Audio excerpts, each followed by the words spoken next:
Hello friends, നമ്മുടെ പുതിയ വീഡിയോയിലേക്ക് എല്ലാവർക്കും സ്വാഗതം. ഞാൻ ലക്ഷ്മി. എല്ലാവരും സുഖമായിട്ടിരിക്കണമെന്ന് വിശ്വസിക്കുന്നു. ഇന്ന് ഞാൻ വന്നേക്കുന്നത് വാഴയില എങ്ങനെ നമുക്ക് മാസങ്ങളോളം സ്റ്റോർ ചെയ്യാം നോക്കാം. അതുപോലെ തന്നെ നമുക്ക് വാഴയില കൊണ്ട് കുറച്ച് ടിപ്സ് ഒക്കെ ഉണ്ട്. അപ്പോൾ അതുകൊണ്ട് തന്നെ നമുക്ക് എളുപ്പം തന്നെ വീഡിയോയിലേക്ക് പോയാലോ. നമുക്ക് ആദ്യം തന്നെ നമുക്ക് വാഴയില നല്ല ഫ്രഷ് ആയിട്ട് തന്നെ എങ്ങനെ സൂക്ഷിക്കുന്നതെന്ന് നോക്കാം. നമുക്ക് രണ്ട് രീതിയിൽ സൂക്ഷിക്കാം. അപ്പോൾ ആദ്യം ഇതെങ്ങനെയാണ് ഇതുപോലെ തന്നെ സൂക്ഷിക്കുന്നതെന്ന് നോക്കാം കേട്ടോ. അതിനായിട്ട് ഞാനിവിടെ ഒരു ന്യൂസ് പേപ്പറിൻ്റെ പീസാണ് എടുത്തേക്കുന്നത്.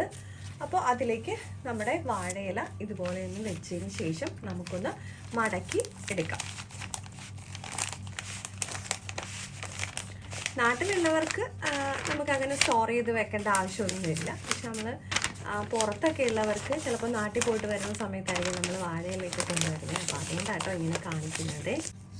ഇപ്പം ഞാനിത് നന്നായിട്ടൊന്ന് ഫോൾഡ് ചെയ്തൊക്കെ എടുത്തിട്ടുണ്ട്. നമുക്ക് ഇതുപോലെ നമ്മുടെ ഫ്രിഡ്ജിൽ സ്റ്റോർ ചെയ്യുകയാണെന്നുണ്ടെങ്കിൽ ഇല നല്ല ഫ്രഷ് ആയിട്ടിരിക്കും. ഇലയിൽ വെള്ളമയമൊന്നും ഉണ്ടാവരുത്. നമുക്ക് ഒന്നെങ്കിൽ കഴുകിയാണ് വെക്കുന്നതെന്നുണ്ടെങ്കിൽ ആ വെള്ളം നല്ലപോലെ തുടച്ചതിന് ശേഷം വെക്കുക. അല്ല നമ്മൾ യൂസ് ചെയ്യുന്ന സമയത്താണ് കഴുകി എടുക്കുന്നതെന്നുണ്ടെങ്കിലും ജസ്റ്റ് ഒന്ന് തുടച്ചതിന് ശേഷം മാത്രം വെച്ചാൽ മതി. വെള്ളമയം ഉണ്ടെങ്കിലാണ് നമ്മുടെ ഇലയൊക്കെ പെട്ടെന്ന് കേടായി പോകുന്നത്. അപ്പോൾ ഇതാണ് നമ്മുടെ ആദ്യത്തെ മെത്തേഡ്. അടുത്തതായിട്ട് നമുക്ക് ചൂടുകുരുവിനൊക്കെയുള്ള ഒരു ടിപ്പാണ്. അപ്പോൾ അതിനായിട്ട് ഞാനിവിടെ ഒരു മിക്സഡ് ജാറൊക്കെ എടുത്ത് വെച്ചിട്ടുണ്ട്. അതിലേക്ക് നമുക്ക് കുറച്ച് വാഴയില ഒന്ന് ക്ലീൻ ചെയ്തതിന് ശേഷം ഇട്ട് കൊടുക്കണം. ഇപ്പോൾ ഞാൻ കുറച്ച് വാഴയില ഒന്ന് ക്ലീൻ ചെയ്തിട്ട് നമ്മുടെ മിക്സഡ് ജാറിലേക്ക് ഒന്ന് ഇട്ടിട്ടുണ്ട്. ഇതിലേക്ക് നമുക്ക് കുറച്ച് വെള്ളം ഒന്ന് ഒഴിച്ചു കൊടുക്കാം. ഇനി ഇത് നല്ല ഫൈനായിട്ട് ഒന്ന് അടിച്ചെടുക്കണം.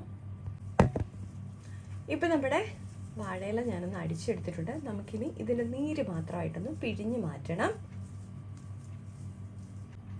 ഇപ്പോൾ ഞാൻ അതിൻ്റെ നീര് മാത്രമായിട്ട് ഒന്ന് പിഴിഞ്ഞെടുത്തിട്ടുണ്ട്. നമുക്ക് ചൂടുകുരുവൊക്കെ വരുന്ന സമയത്ത് ഇതുപോലെ ഒന്ന് അടിച്ചെടുത്തിട്ട് നമുക്ക് ആ ചൂടുകുരുവിൻ്റെ ഭാഗത്തൊക്കെ ഇട്ട് കഴിഞ്ഞാൽ ചൂടുകുരു മാറാൻ വേണ്ടിയിട്ട് വളരെ യൂസ്ഫുൾ ആയിട്ടുള്ള ഒരു ഐറ്റമാണ്. നമ്മൾ നന്നായിട്ട് വാഴയില ക്ലീൻ ചെയ്തതിന് ശേഷം മാത്രമേ ഇതുപോലെ ഒന്ന് അടിച്ചെടുത്തിട്ട് ഒന്ന് ചെയ്ത് നോക്കൂ കേട്ടോ. ഇതിപ്പോൾ നമ്മൾ അരച്ചതിൻ്റെ ബാക്കിയാണ്. അപ്പോൾ ഇത് നമുക്ക് വെച്ച് കഴിഞ്ഞാൽ നമ്മൾ പാത്രമൊക്കെ കഴുകുന്ന സമയത്ത് ഇത് കൊണ്ടിട്ട് നമ്മുടെ പാത്രമൊക്കെ കഴുകുക കേട്ടോ. പണ്ടൊക്കെ എല്ലാവരും ഇതൊക്കെ വെച്ചിട്ടൊക്കെ പാത്രം കഴുകുമായിരുന്നു. ഇപ്പം അങ്ങനെ എല്ലാവരും ചെയ്യാറില്ല. പക്ഷെ ബാലൻസ് വന്നപ്പോൾ നമുക്ക് അത് വെച്ചിട്ടൊക്കെ അങ്ങനെ ഉപയോഗമുണ്ട്. അടുത്തതായിട്ട് നമ്മളൊരു ഫേസ് മാസ്ക് ആണ് നോക്കുന്നത്. അപ്പോൾ ഞാൻ കുറച്ച് വാഴ ഇലയുടെ നീര് അടിച്ചെടുത്തത് മാറ്റി വെച്ചിട്ടുണ്ട്. നമുക്ക് ഇതിലേക്ക് വേണ്ടത് തൈരാണ്.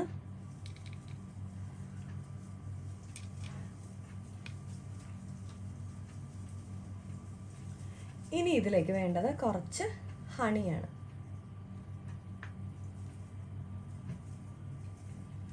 ഇനി ഇത് എല്ലാം കൂടി ഒന്ന് മിക്സ് ചെയ്തെടുക്കാം.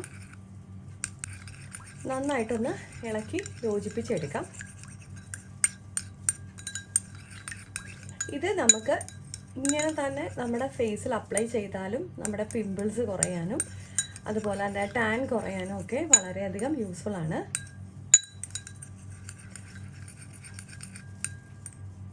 ഇത് നമുക്ക് ഇങ്ങനെ ഉപയോഗിക്കാം. അല്ലെങ്കിൽ ഇതിലേക്ക് നമുക്ക് ഒരു ഐറ്റം കൂടെ ചേർത്ത് കുറച്ചുകൂടെ കട്ടിയിലുള്ള ഫേസ് പാക്ക് ആക്കണം എന്നുണ്ടെങ്കിൽ അങ്ങനെയും ചെയ്യാം. അപ്പോൾ അതും കൂടി ഞാൻ കാണിച്ചു തരാം. അപ്പോൾ ഇനി ഇതിലേക്ക് ചേർക്കേണ്ടത് അരിപ്പൊടിയാണ്. നല്ല കട്ടിയുള്ള പാക്ക് വേണമെന്നുണ്ടെങ്കിൽ നമുക്ക് അരിപ്പൊടി ചേർത്ത് കൊടുക്കാം. അല്ലെങ്കിൽ കടലമാവിൻ്റെ പൊടിയാണെങ്കിൽ ചേർത്ത് കൊടുക്കാം കേട്ടോ. ഇനി ഇത് നന്നായിട്ടൊന്ന് ഇളക്കി യോജിപ്പിക്കാം.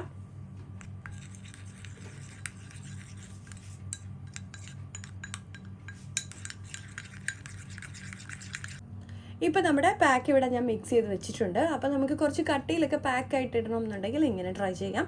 അല്ലെങ്കിൽ നമുക്ക് ആദ്യത്തെ മെത്തേഡാണെങ്കിൽ ട്രൈ ചെയ്യാം. ടാൻ മാറാനും അതുപോലെ തന്നെ നമ്മുടെ പിമ്പിൾസിൻ്റെ പാടുകളും പിമ്പിൾസ് വരാതിരിക്കാനും ഒക്കെ വളരെയധികം യൂസ്ഫുൾ ആയിട്ടുള്ള ഒരു ഐറ്റം ആട്ടോ. അടുത്തതായിട്ട് നമുക്ക് വാഴയില കൊണ്ട് ചെയ്യാവുന്ന നമ്മുടെ ചെറിയ ജോയിൻറ്റ്സ് ആ ഭാഗങ്ങളിലൊക്കെ വേദന വരുവാണെന്നുണ്ടെങ്കിൽ ചെയ്യാവുന്ന ഒരു കുഞ്ഞു ടിപ്പാട്ടോ. അപ്പോൾ അതിനായിട്ട് ഇതുപോലെ ഒരു ചെറിയൊരു വാഴയില കഷ്ണം എടുക്കുക. എന്നിട്ട് ഇത് ജസ്റ്റ് ഒന്ന് വാട്ടിയെടുക്കാം. ഇതിപ്പോൾ ഞാൻ ചെറുതായിട്ടൊന്ന് ചൂടാക്കി എടുത്തിട്ടുണ്ട്. ഇനി ഇതിലേക്ക് വേണ്ടത് ഒരു നുള്ളു വെളിച്ചെണ്ണയാണ്. ഈ ചൂട് സമയത്ത് തന്നെ നമ്മൾ ഇതൊന്ന് ഒഴിച്ചു കൊടുക്കണം. എന്നിട്ട് ഈ ഇലയിലോട്ട് ഇതുപോലെ ഒന്ന് പുരട്ടി കൊടുക്കുക. അപ്പോൾ നമുക്ക് പുരട്ടാവുന്ന ഒരു പരുവത്തിന് ഇല ചൂടാക്കി എടുക്കാവുള്ളൂ. ജസ്റ്റ് ഒന്ന് വാടിയാൽ മാത്രം മതി, ഒരുപാട് ചൂടാക്കരുത്. അതിനുശേഷം നമുക്ക് കൈയുടെ ഈ ഭാഗത്തൊക്കെ വരുന്ന വേദന, അല്ലെങ്കിൽ ഇങ്ങനെ എല്ലിനൊക്കെ വരുന്ന വേദനയുടെ ഭാഗത്ത് നമുക്ക് ഇതൊന്നിങ്ങനെ ആ ചൂടോടുകൂടി ഒന്ന് വെച്ച് കൊടുക്കാം.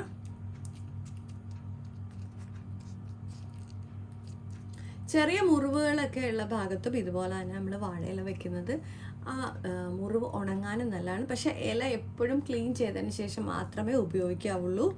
അപ്പോൾ ഇതുപോലെ നമുക്ക് ചെറിയ വേദനയൊക്കെ അല്ലെങ്കിൽ ചെറിയ നീർക്കെട്ടൊക്കെ ഉള്ള സമയത്ത് ഒന്ന് ട്രൈ ചെയ്ത് നോക്കണം കേട്ടോ. അടുത്തതായിട്ട് ഒരു സിമ്പിൾ ടിപ്പാണ്. നമ്മുടെ തലയിലൊക്കെ താരനുണ്ടെന്നുണ്ടെങ്കിൽ നമുക്ക് ഇതുപോലെ നമ്മുടെ വാഴയിലയുടെ ജ്യൂസ് ജസ്റ്റ് ഒന്ന് അടിച്ചെടുക്കാം.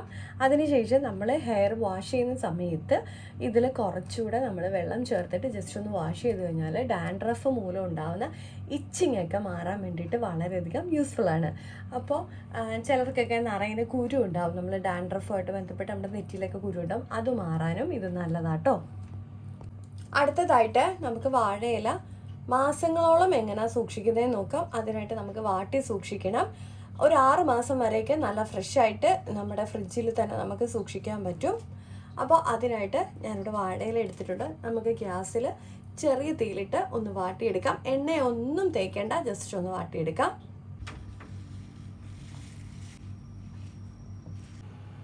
ഇപ്പോൾ ഇലയെല്ലാം നന്നായിട്ടൊന്ന് വാട്ടിയെടുത്തിട്ടുണ്ട്. നമുക്കിനി ഒന്ന് മടക്കി വെക്കണം.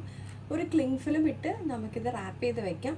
അല്ലെങ്കിൽ നമുക്ക് ചെറിയ ബോട്ടിലില്ലേ, നല്ല കുപ്പിയുടെ ബോട്ടിൽ, അതിനകത്താണെങ്കിലും മടക്കി വയ്ക്കാം. പക്ഷേ വലിയ ഇലയാകുമ്പോൾ നമുക്ക് അങ്ങനെ വെക്കാൻ ബുദ്ധിമുട്ടാണ്. ചെറിയ പീസായിട്ടൊക്കെ വയ്ക്കുകയാണെന്നുണ്ടെങ്കിൽ അങ്ങനെ സൂക്ഷിക്കാം. നമുക്കിതുപോലെ റാപ്പ് ചെയ്തിട്ട് നമുക്ക് ഫ്രിഡ്ജിൽ സൂക്ഷിക്കാം. ചെറിയ പീസൊക്കെ നമുക്ക് ഇതുപോലെയുള്ള കുപ്പിക്കകത്ത് ഇതുപോലെ വെച്ച് കൊടുക്കാം. ഒരാഴ്ച വരേക്ക് ഇത് ഫ്രഷ് ആയിട്ടിരിക്കും. അപ്പം നമ്മൾ ആദ്യം എടുക്കുമ്പോൾ ഇത് ആദ്യം ഉപയോഗിച്ച് തീർത്താൽ മതി. നമുക്ക് ഒറോട്ടി ഉണ്ടാക്കാനോ അല്ല അടയൊക്കെ ഉണ്ടാക്കാനായിട്ട് ഇതാദ്യം എടുക്കാം. നമുക്ക് വെളിച്ചെണ്ണ സ്റ്റോർ ചെയ്ത് വയ്ക്കുന്നത് കേടാകാതിരിക്കാൻ വേണ്ടിയിട്ടുള്ള ഒരു കുഞ്ഞു ടിപ്പുണ്ട് വാഴയില കൊണ്ട്. നമുക്ക് ഇതുപോലെ ഒരു പീസ് ഇട്ട് സൂക്ഷിച്ച് കഴിഞ്ഞാൽ നമ്മുടെ വെളിച്ചെണ്ണ കേടാകാതെ സൂക്ഷിക്കാൻ പറ്റും. നമ്മുടെ വാഴയിലയുടെ തണ്ട് കൊണ്ടുള്ള ഒരു കുഞ്ഞു ടിപ്പ് കൂടി പറയാം. നമുക്ക് നമ്മൾ അടുക്കളയിൽ ഉപയോഗിക്കുന്ന നമ്മുടെ കത്രികയുടെയൊക്കെ മൂർച്ച പോയാൽ ഇതുപോലെ ഒന്ന് ചെയ്ത് കൊടുത്തു കഴിഞ്ഞാൽ നമുക്ക് കത്രികയുടെ മൂർച്ച കൂടിക്കിട്ടും കേട്ടോ. അതുപോലെ തന്നെ നമ്മുടെ ഫ്രഷ് ആയിട്ടുള്ള വാഴ തണ്ടൊക്കെ കിട്ടുന്നവരാണെന്നുണ്ടെങ്കിൽ നമ്മുടെ കറിയിലൊക്കെ ഉപ്പ് കൂടിപ്പോയാൽ ആ ഒരു തണ്ട് ക്ലീൻ ചെയ്ത് നമ്മുടെ കറിയിൽ ഇട്ട് കൊടുത്തു കഴിഞ്ഞാൽ ഉപ്പ് കുറയ്ക്കാൻ വേണ്ടി വളരെയധികം യൂസ്ഫുള്ളാണ്. അപ്പോൾ ഇന്ന് നമ്മുടെ വീഡിയോ എല്ലാവർക്കും യൂസ്ഫുള്ളാണെന്ന് വിചാരിക്കുന്നു. വാഴയില സ്റ്റോർ ചെയ്യാനും വാഴയില കൊണ്ടുള്ള കുഞ്ഞു കുഞ്ഞു ടിപ്സുമാണ് നമ്മൾ കാണിച്ചത്. അപ്പോൾ എല്ലാവരും ഒന്ന് ട്രൈ ചെയ്യാൻ നോക്കണം. അതുപോലെ തന്നെ എല്ലാവരും ലൈക്ക് ചെയ്യാനും ഷെയർ ചെയ്യാനും കമൻറ്റ് ചെയ്യാനും സബ്സ്ക്രൈബ് ചെയ്ത് സപ്പോർട്ട് ചെയ്യാനും മറക്കല്ലേ. അടുത്ത വീഡിയോയിൽ വീണ്ടും കാണാം. നന്ദി, നമസ്കാരം.